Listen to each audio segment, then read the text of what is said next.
Life का पहला take interview सबसे स्पेशल होता है। और जो मेरा स्पेशल इंटरव्यू था वो हुआ था मेरे फिफ्थ सेमेस्टर में, जब मैंने अप्लाई किया था गीक्स फॉर गीक्स में as a problem setter intern. जो हमारा काम था वो था फॉर जॉबथॉन्स, वीकली कॉन्टेस्ट और बाई वीकली कॉन्टेस्ट के लिए क्वेश्चंस को क्रिएट करना, जिसमें हम लोग problem statement, test cases, solutions, constraints, ये सब बनाते थे।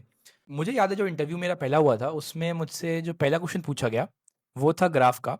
और वो काफ़ी आसान था। हमको ट्रैवर्सल करना था from a source to destination, और उसमें हल्का सा ट्वीक था कुछ, but I was able to solve it very easily. पर जो सेकंड क्वेश्चन था ना, वो काफ़ी चैलेंजिंग था। तो मुझे एग्जैक्टली क्वेश्चन तो नहीं याद अब, पर उसमें हमें एक इंटीजर एरे गिवन था and there were some conditions. I think there were four conditions. और हमको बताना था कि what is the number of permutations of that array जो उन सारे कंडीशंस को सेटिस्फाई करता है।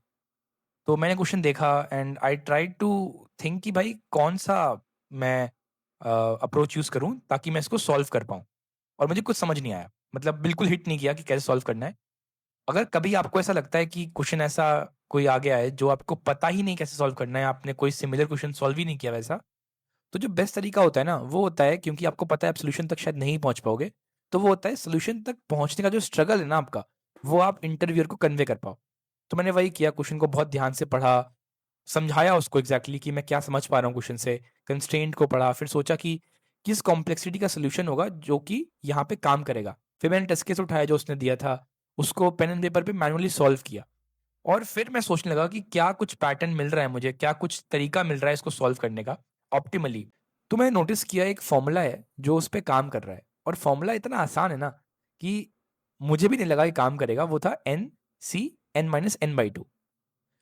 मैंने फॉर्मूला बताया उसको, क्योंकि मेरे दिमाग में कुछ भी नहीं था, तो मैंने कहा भाई जो कुछ है उसको बता देता हूँ। मैंने कहा ये फॉर्मूला है, मैंने ये नोटिस किया है, ऑब्जर्व किया है, और ये मुझे लग रहा है काम करेगा, इस टेस्ट पे चल रहा है। अगर आपके पास कोई दूसरा टेस्ट केस है मुझे आप दे दो, मैं उस पर चला के देखता हूँ कि करता है या नहीं। तो उसने दूसरा टेस्ट केस दिया मुझे, मैंने उस पर ट्राई किया फॉर्मूला, और मैच कर गया आंसर। अब वो काफ़ी शॉक था। शॉक तो मैं भी था, पर मैं दिखा ऐसे रहा था कि भाई मैं एक प्रोडिजी बच्चा हूँ और मुझे पता है यार ये मैथ्स वाली चीज़ें मैं सॉल्व कर पाता हूँ। ऑब्वियसली मैं प्रोडिजी नहीं हूँ, बिल्कुल नॉर्मल सा एक कोडर हूँ। तो वो काफ़ी खुश हो गया वो देख के। उसने हमारा इंटरव्यू खत्म हुआ and I think next day I got a call for the next round, और मैंने वो क्लियर कर दिया। अगर आप चाहते हो कि मैं आपका मेंटर बनूं या आपकी हेल्प करूं प्लेसमेंट्स में, तो आप नीचे जाके डीएसए कमेंट कर दो।